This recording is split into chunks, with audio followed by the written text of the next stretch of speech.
I am Laura López Peláez, and I work in the repair department.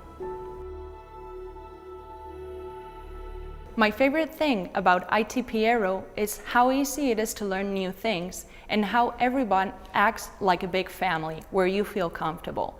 I also like how open to new ideas normally people are, listening to any suggestions that anybody may have.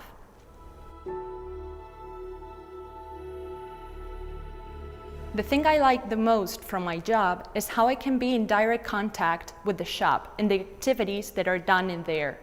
Being able to see how maintenance is done right in the place where it is done.